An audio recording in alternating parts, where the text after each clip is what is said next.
A mí me gustaría hacer una pregunta de apertura y es algo que hablamos una vez sobre la terapia. O sea, estuvimos hablando que era una especie de terapia y que esa terapia se llamaba el psicodrama. Como me parece tan particular en esta película y que la hace tan diferente, tan única, quería saber por qué habías decidido usar esa técnica. ¿Qué representaba, o sea, qué representación tiene eso para ti y para la película? Bueno, el psicodrama era una forma de acercarnos más a los personajes, pero en vez de hacerles entrevistas. Me pareció que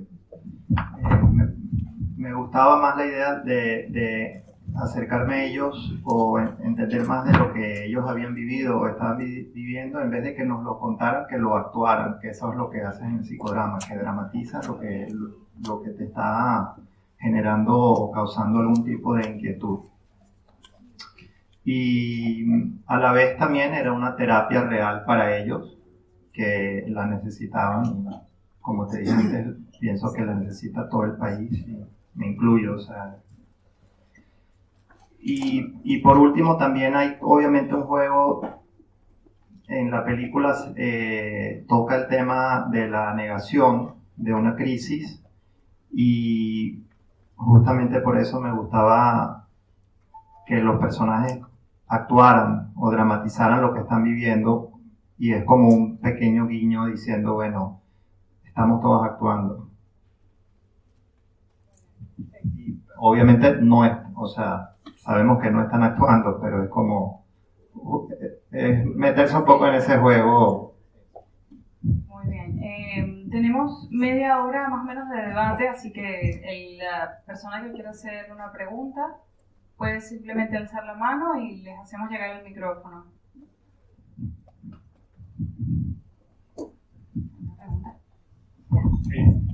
Ese psicodrama. Un momentito. Okay. Ese psicodrama que es tan interesante es improvisación. En el momento que están en pantalla, ¿es improvisado o hay un guión detrás de él en este momento, en lo que estamos viendo en la pantalla? Gracias. Sí, no hay nada guionizado, y el psicodrama lo dirige una psicóloga que uno la ve ahí a veces como en las esquinas, o escucha su voz un poquito, pero no es, a propósito no la convertí en un personaje, no se explica la técnica, pero prácticamente son dramatizaciones que hacen los personajes de algo que ellos están viviendo, y es improvisado, pero también hacen role reversal, o sea, hacen inversión de roles, y eso uno lo ve, por ejemplo, en el personaje de Efraín, que le habla a un personaje que es calvo, y al principio él le está hablando a él como si él fuese Efraín, y después, no, Efraín le está hablando a él como si él fuese Efraín, y después uno lo ve él hablándole como su conciencia, le dice, yo soy el miedo, yo soy tu miedo. Y también cuando Rebeca canta, que está la otra y le está haciendo así, que es justamente, bueno, cuando estás aturdida y te están atacando por todos lados, ¿qué haces? Y ella dice, bueno, yo canto, y esa es como su terapia. Pero es todo improvisado.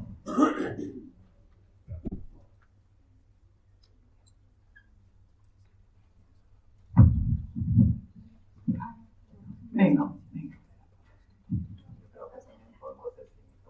Sí.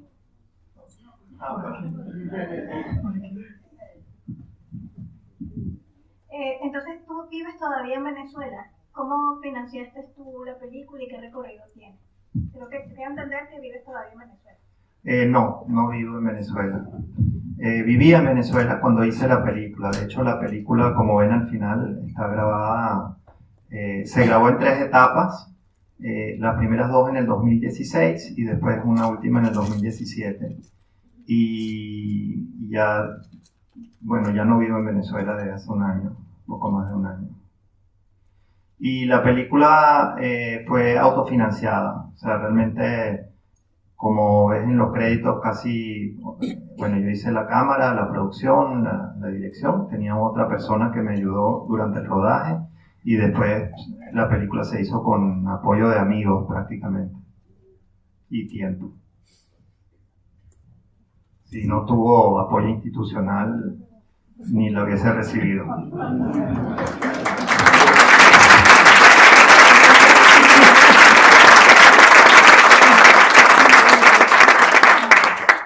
Quería preguntarte sobre el hecho religioso que persigue en la película, esta gran escena en la misa, ¿no? Que me llamó muchísimo la atención. Luego que cogiesen como escena del póster los anaqueles vacíos con champañata en el medio. Se me llamó mucho la atención y sentí que era algo que estaba presente en distintos momentos del documental. Quería saber por qué dice eso del carácter de los venezolanos en este momento y tu escogencia de estos como detalles. Sí, bueno, hay un momento en este recorrido de los personajes donde todas las puertas se les cierran y lo único que les queda es la fe en tres de los personajes.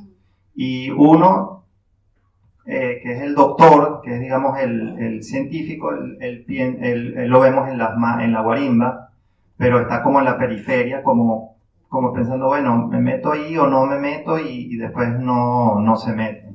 Pero de alguna forma a los venezolanos que siguen ahí, o en ese momento por lo menos, ¿qué opciones tenían? Algunos decidieron ir a hacer guarimba, otros se fueron y otros que, bueno, como le dice el papá de Francisco, le dice, bueno, encomiéndate al sagrario. ¿Y qué te recomiendo? Encomiéndate, esa es la recomendación que le da su propio padre, ¿no? Y bueno, entonces me pareció que obviamente, bueno, dice mucho de la situación también, si eso es lo único que puedes hacer.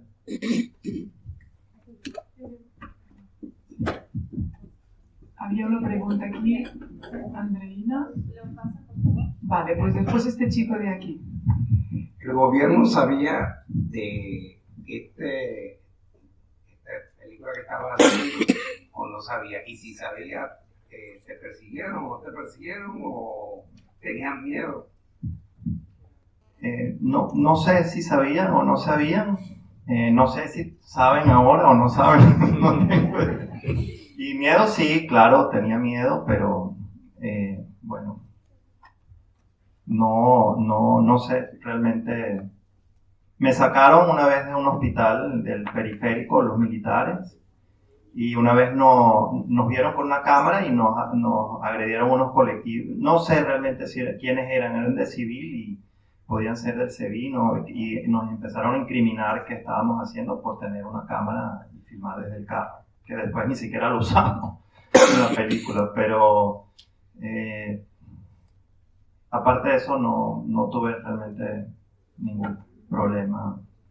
Bueno, en el hospital la escena que vemos las dos, ahí Efraín, el médico, me dio una bata y fui como un estudiante del posgrado con una cámara de foto y cuando me preguntaban, no, soy un estudiante aquí haciendo la tesis bueno, el que vemos ahí que lo está atendiendo, y habían cámaras por todos lados, entonces Efraín ya sabía y me decía, bueno, mira, me dijo dónde estaban y obviamente nos posicionábamos protegidos en la cámara y el personaje que él atiende ahí, él se había quedado dormido en la carretera y aparecieron unos tipos y le pegaron 13 tiros al carro y por suerte ninguna le entró en un órgano, pero sí uno en la pierna y otro en la mano. Y él era amigo de un policía y lo llama, estando ya en la emergencia, que lo llevaron unos bomberos, y el policía, uno lo ve ahí, pero no sé si uno lo nota, pero le está mostrando como unas fotos del celular al médico mientras está atendiendo, y son fotos de hechos horribles que le hacen a policías, a otras víctimas, y que los policías se mandan entre ellos por chat.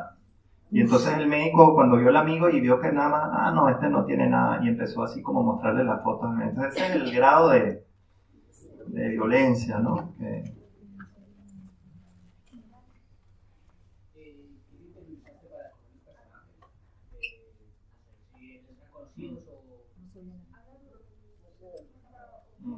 Puede estar apagado. Puedo repetir que qué criterio usé para escoger los personajes. O serán conocidos o amigos tuyos o no sé.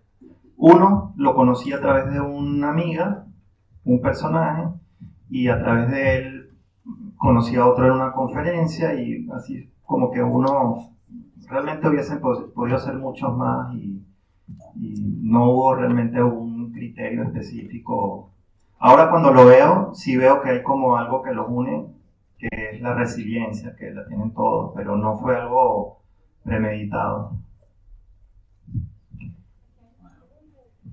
La decisión del final, bueno, no sé si fue una decisión, no se contempló, de no decir qué pasó con los personajes o qué ha pasado al momento de terminar, ¿fue una decisión que la contemplaste o lo que hiciste dejar abierto? ¿O tiene un significado que lo dejaste abierto? Sí lo pensé en un momento, obviamente, y de hecho lo vemos en los créditos que se cortaron, pero hay como el último plano de Efraín es como él yéndose por la Francisco de Miranda y está vacía, porque era la época y él se va así como al infinito. Y hubiese podido poner un texto, como hay muchas veces en las películas, él ahorita está, pero no lo quise hacer porque si tú haces una película de algo que pasó hace mucho tiempo y ya tú sabes, bueno, el personaje terminó en la cárcel o hizo esto, entonces es algo como ya sucedió y hay como un lapso de tiempo. Pero como esto es muy reciente, cualquier cosa que yo hubiese puesto en los créditos ya estaría desactualizado. Por eso no lo puse. Me llamó la atención la parte política, en particular las dos escenas en el Congreso. Y para una persona que no sabe lo que está pasando, me parece que el mensaje que se transmite es que es una democracia que no funciona y no una dictadura, como de hecho es, ¿no? ¿Por qué? O sea, ¿ese es el mensaje que querías mandar o es que yo lo estoy interpretando mal? ¿Me explicas un poco cuál es el mensaje con la parte política? Cuando lo grabamos todavía existía la Asamblea Nacional, hoy en día no existe, pero en ese momento todavía existía y las dos veces que fui, las sesiones eran como las que vemos ahí, ¿no? Entonces, para mí, más allá de tratar de explicar quién es quién, porque obviamente aquí hay muchos venezolanos y los venezolanos van a poder identificar quién es quién y alguien que no sabe nada probablemente solamente va a ver algo extraño, bizarro, disfuncional. Y para mí eso es lo que ha pasado con Venezuela, algo disfuncional. Y bueno, eso fue realmente. Pero sí, entiendo lo que quieres decir y si se hiciera la película hoy, posiblemente, bueno, esas escenas obviamente no estarían. En el momento que lo hice, existía todavía y de hecho la oposición pasó una ley de crisis de salud y de abrir el canal humanitario, pero bueno, como todas las leyes que pasaron, fue ignorada. Bueno, primero darte las gracias, todavía estoy... gracias por tener el coraje de grabar esto. Como cineastas en Venezuela estamos con miedo, perseguidos, es muy difícil hacer este tipo de proyecto. Me acuerdo que hablamos hace tiempo en esa época y estabas haciendo esto, entonces qué orgullo verlo hecho en pantalla. Quiero que nos hables de cómo te sientes como cineasta con el tema de la distribución. ¿Pudieras hacer esto tú estando en Venezuela o no? ¿Y qué palabras nos puedes dar a personas que queremos hablar del tema y ponerlo en pantallas por diferentes países alrededor del mundo para que sepan lo que está ocurriendo y cuál es el fin, a dónde piensas ir con este proyecto? Sí, la película, el estreno mundial fue en junio en un festival de cine documental que se llama Sheffield en Inglaterra. Hubo 2 funciones y no habían venezolanos. Entonces, esta es la primera función que tiene la película con un público donde hay muchos venezolanos y para mí fue muy interesante ver las reacciones. Por ejemplo, habían las escenas con los señores de la farmacia de Don Bosco y se rieron. Y a mí también cuando lo edité me daba, esa era un poco la intención, pero cuando la ve gente que no es venezolana no se ríe y porque piensan, bueno, esto todo es tragedia. Y eso muestra también un poco el humor que tienen los venezolanos incluso en esta situación, que se pueden reír. Y bueno, ese fue el estreno, que fue en junio. Ahorita tuvimos esto que fue el estreno en España y vienen otros festivales que todavía no puedo hablar porque hasta que no se hace, pero hay otro festival en noviembre y bueno, espero que vengan muchos y que se puedan hacer muchas funciones benéficas como esta en muchos otros sitios, sobre todo donde hay comunidades de venezolanos. Eso es lo que me gustaría. Hay un agente, tuve la suerte de conseguir un agente de venta mundial para documentales, que no es fácil porque,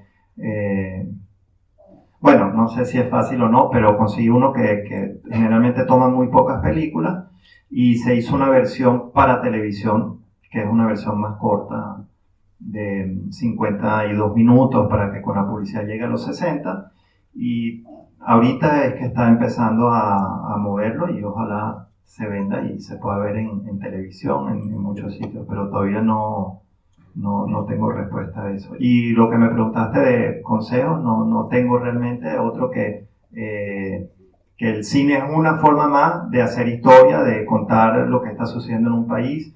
Todos los países también, con pocas excepciones, porque es imposible, pero la mayoría de los países tienen algún tipo de acervo histórico, cinematográfico, cuentan su historia, hay que hacerlo.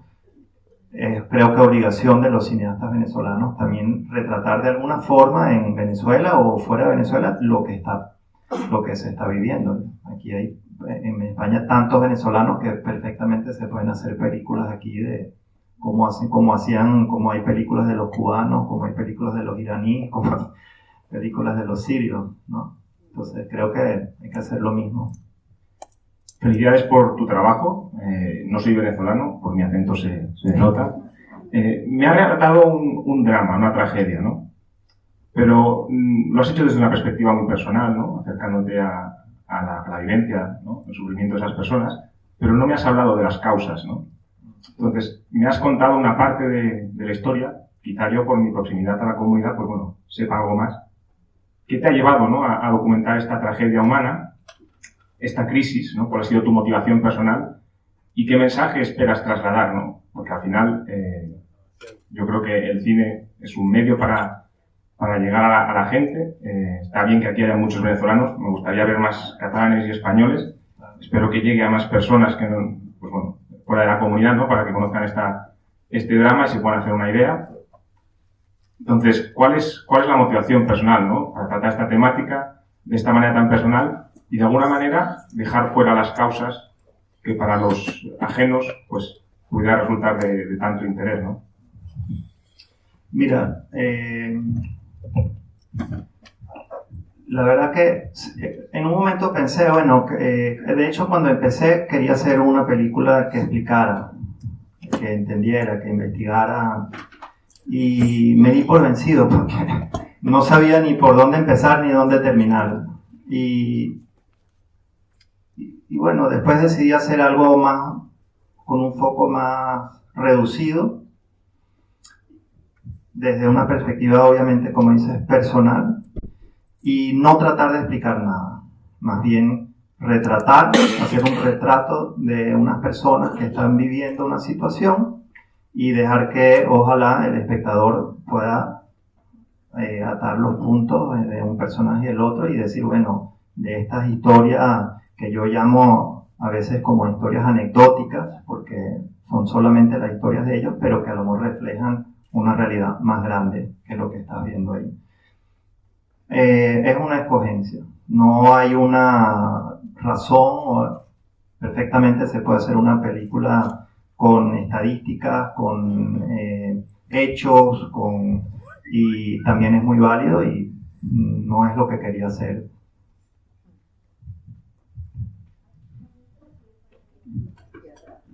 Hola, buenas noches. Mi pregunta tiene que ver con los planos de la ciudad, que fueron muchos y fueron prolongados.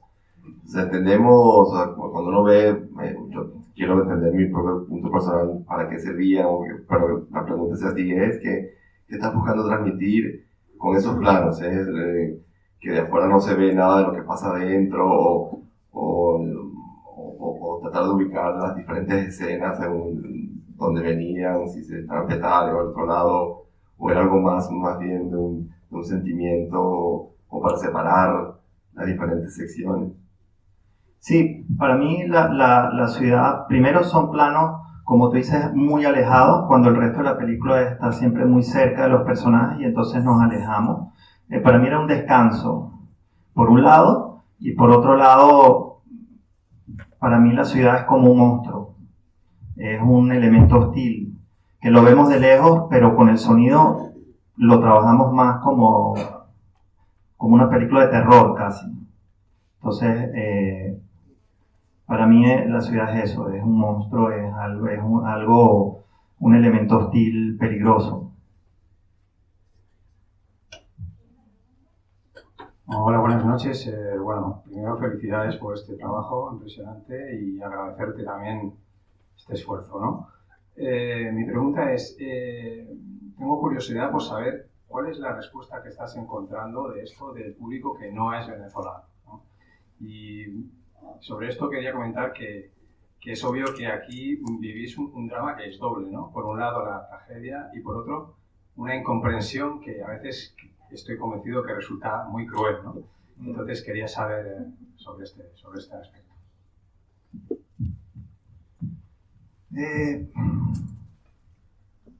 No, la verdad no sé, todavía no he... O sea, hubo 2 funciones en Inglaterra y ahí había personas de todas partes y sí les llega el drama. Sí, me dio la sensación por los comentarios o las preguntas que sí lo veían como una tragedia o sí les llegaba emocionalmente lo que veían. No significa que lo entendían, yo tampoco lo entiendo, pero sí emocionalmente le llegó que era una situación definitivamente no normal. Hola, gracias por tu... Aquí. Por lo que has hecho. Creo que coincidimos muchos aquí que Venezuela está muy mal, razón por la cual estamos muchos fuera. Pero además yo creo que Venezuela es un país bipolar, donde tú tienes gente que la llamas y dice, no, aquí estamos bien, los restaurantes están llenos, se venden yates, se venden carros de alta cilindrada. Es un grupo de personas muy pequeño, pero la gente tiende... Nosotros estamos más preocupados por fuera que ellos dentro. Y me parece que es bastante común esa percepción. Mi pregunta en específico es, ¿esta crisis de medicamentos es de una parte de la población que tiene menos recursos o llega a las altas esferas, personas que se pueden pagar tratamientos, personas privilegiadas y que, esto es una opinión personal, colaboran tanto el problema como aquellos que niegan la existencia de esta crisis? Porque hay unos privilegiados y otros no. Entonces, cerrándote la pregunta ¿es esto común a todos o hay 2 Venezuelas también para esto? Hay una situación de la medicina que es todavía muchísimo peor a lo que vemos ahí y que es la clase popular. Y ahí sí uno ve unas cosas. Yo estuve en el hospital de niños y ves a niños con cáncer en habitaciones que no tienen ni aire acondicionado, con chiripas, con heridas abiertas, infecciones, o sea, unas condiciones realmente, y las que obviamente han circulado en la prensa internacional, de personas tiradas en el piso en su propia sangre. Yo no me enfoqué en eso, primero porque hubiese sido imposible hacer toda una película en un sitio así, y segundo porque eso de alguna forma de estar retratado en la prensa nacional e internacional. Lo vemos, la gente está informada, pero quería mostrar también quería como también reducir el foco un poco a una clase media, venida menos, empobrecida, que se encuentra en esta situación. Estos son personas que a lo mejor hace 10 años viajaban a Miami o iban a raspar el cupo en Curazao y ahorita no consiguen medicamentos. Y la clase alta, bueno, la clase alta probablemente, sí, si tienes dólares en Venezuela, es un país que si tienes dólares puedes conseguir, o tienes familias afuera, es un país que ahorita depende mucho de las remesas. Seguramente muchas personas que están aquí mandan dinero a Venezuela, y ahorita el Venezuela que tiene dólar, pues puede de alguna forma vivir mejor que la persona que trabaja y tiene un salario en bolívares, ¿no? Definitivamente. Entonces, en ese sentido nos parecemos a Cuba. De hecho, las remesas se han convertido en uno de los ingresos más importantes ahorita, y casi la ironía es que se ha convertido en una forma también del régimen de mantenerse, porque entra dinero que de alguna forma circula, pero es inevitable. Tenemos una última pregunta por razones de tiempo y bueno, después cerramos el debate. Hola, gracias por el trabajo que nos acaba de presentar. Siendo corto, tiene un parlamento en la película de un papá que habla con el hijo, que es el único parlamento que no se parece al resto de la película, que es donde él le dice al hijo: a los 30 años tú podías tener carrera, podías tener tu ser. ¿Por qué lo pusiste? Porque desencadena, de hecho nadie lo toca. Hablamos de la crisis, lo que vemos, pero ese parlamento, de hecho lo tengo presente, porque habla de algo que fue así hace mucho tiempo. ¿Qué te llevó a poner eso ahí? ¿Por qué perseguía con eso? Sí, es una de las, obviamente son cosas que toco muy brevemente y después no se desarrollan, pero nada más sobre ese parlamento se podría hacer toda una película, ¿no? Que es la fuga de cerebro, la tecnocracia que tenía el país de muchos años, de un buen sistema de educación superior, de la beca Mariscal de Ayacucho, con gente que iba, estudiaba, hacía posgrado, regresaba, y mucha de esa gente, una gran cantidad, se ha ido y se sigue yendo, y eso es yo pienso que la pérdida más grande que tiene Venezuela para el futuro, para ahora y para el futuro, porque eso es el capital que uno necesita para reconstruir un país, y si no lo tienes, y eso lo diferencia la crisis de Venezuela con todas las demás crisis de refugiados que hay en el mundo, porque en Siria y en África no son la gente preparada la que se va, en su gran mayoría. Entonces eso, si te pones a pensar, ok, ¿qué significa? Si llega a haber un cambio político en Venezuela, ¿quién va a estar ahí para reconstruir el país? O sea, y entonces tener a alguien que el papá de Efraín es médico también, que vive también, apenas puede sobrevivir con lo que le pagan, y hablándole a su hijo de esa forma, y el hijo me pareció como un momento muy, bueno, obviamente trágico, pero también la reflexión a lo que era la Venezuela en otro momento, que un profesional sí podía estudiar, tener una carrera, comprarse un carro, comprarse un apartamento y hacer carrera. Bueno, no sé por qué los demás personajes, esa situación se dio con ellos y no se dio con los demás personajes, por eso a lo mejor esa sensación de que es como no encaja o es diferente, pero a mí me parecía importante. Bueno, yo quería agradecerles a todos por sus preguntas, por estar aquí. Ya eso es una colaboración enorme a Tuki y a Casa América, a todos. Que sepan que todos los beneficios que se recaudaron en esta función, en efecto, van a ir al envío de medicamentos y alimentos, como hemos visto que es necesario, más que, bueno, urgente. Y si quieren seguir la discusión con Tuki y con el resto del equipo, nosotros estaremos al final, es decir, saliendo del cine justo en el bar que está en la izquierda, para no decir el bar de la esquina, pero realmente es el bar de la esquina. Muchas gracias a todos.